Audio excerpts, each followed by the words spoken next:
Tense times in Venezuela as violence erupts in the midst of competing rallies between government supporters and opposition protesters. Demonstrations have been taking place on the streets of many of the country's major cities. Violent crime and a weak economy have been the main reasons for the protests. Venezuela is the country that has the world's largest reserves of crude oil, but its economy has been in dire straits. Rising prices and a scarcity of food and supplies have caused public uproar. The government of Nicolas Maduro blames the U.S. and private companies for worsening the economic situation. Correspondent Martin Markowitz reports on a nation divided from Caracas.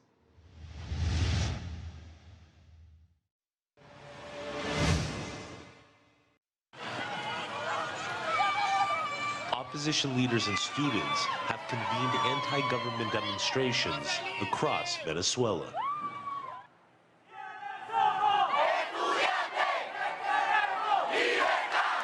As the country struggles with a faltering economy and rampant crime, they are trying to send a clear message to President Nicolas Maduro: step down. They're causing hate and war amongst our brothers. They're killing young people, generating inflation, shortages, and unemployment. Young people now who graduate from the university can't find work because there are no jobs. The slew of problems facing Venezuela is serving as a rallying call for many of the president's hardline critics to take to the streets. And while their demonstrations are meant to be peaceful, the protests often end in violence when students clash with security forces. As many demonstrators are now hell-bent on regime change. We're going to continue in the streets until he resigns. And if he doesn't, we're going to kick him out of Miraflores. Outraged, Maduro has responded with a crackdown on the protesters and called for rallies of his own. Many here blame the opposition for inciting violence, an attack, they say, on the country's poor. In Venezuela, there is a fight of classes between rich and poor, and the rich don't offer a proposal. They speak of peace and security, but they burn ambulances and police cars. So what peace and security are they offering? Venezuela has long suffered from bitter divisions, often with both sides ignoring one another completely, only focusing on their political base. But the latest strife comes as the country's economy is starting to crumble. Despite having the world's largest oil reserves, Venezuela suffers from extremely high inflation, over 56%, while shortages of consumer staples are now common. We're reaching a limit. Everything is too expensive. A lot of things are not available. Long lines like this are typical across the country. Consumers often have to wait hours just to find basics like milk, sugar, and even toilet paper. At times, some goods are in such short supply that shoppers literally fight over them.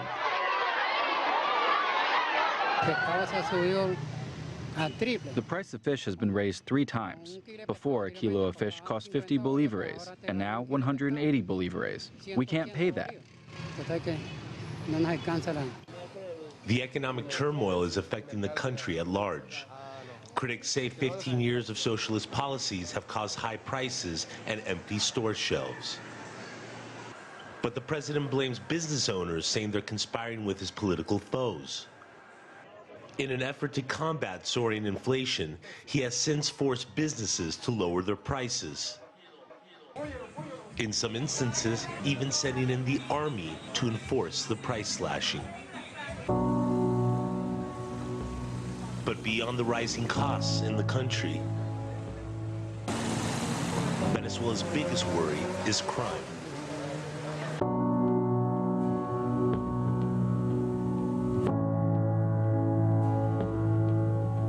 Last month's murder of the actress and beauty queen Monica Spear shook the country to its core.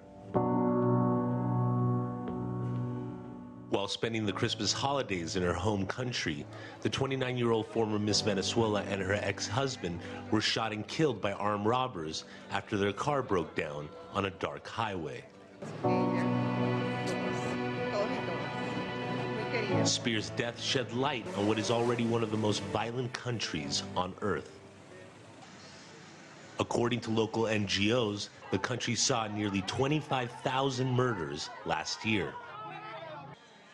Police officers often find themselves undertrained and outgunned. This is the Caracas barrio of Petare, one of the most dangerous places in the world. In just the first week of 2014, more than 70 people have been murdered in barrios like this one throughout the country.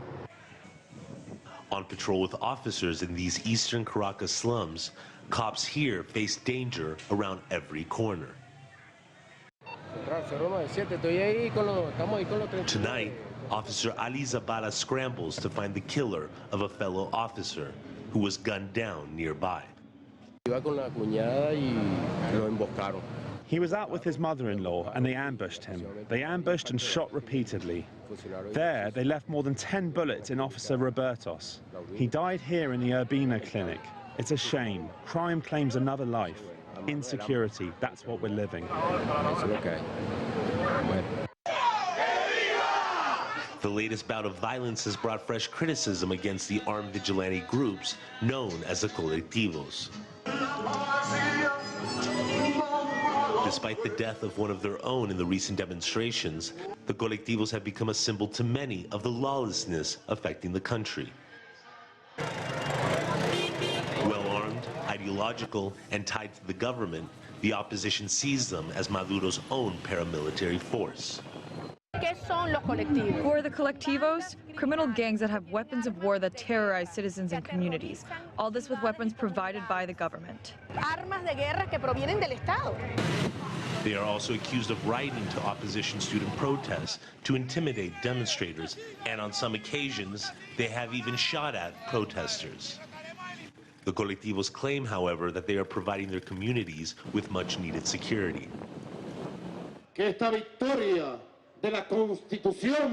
They remain loyal to Maduro and his predecessor, former Venezuelan President Hugo Chavez, and openly defend his revolution.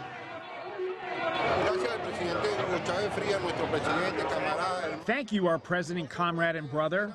Before we had to live in hiding, but you helped bring us into the streets. You helped us organize and help the community.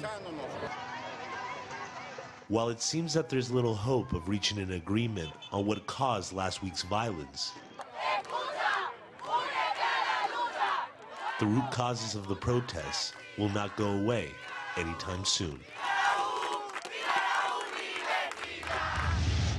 The U.S. has expressed deep concern over the rising tensions and condemned the violence. Argentina, Brazil, Ecuador, Cuba, and Nicaragua have given support for the Maduro government and are asking for a peaceful solution to this crisis.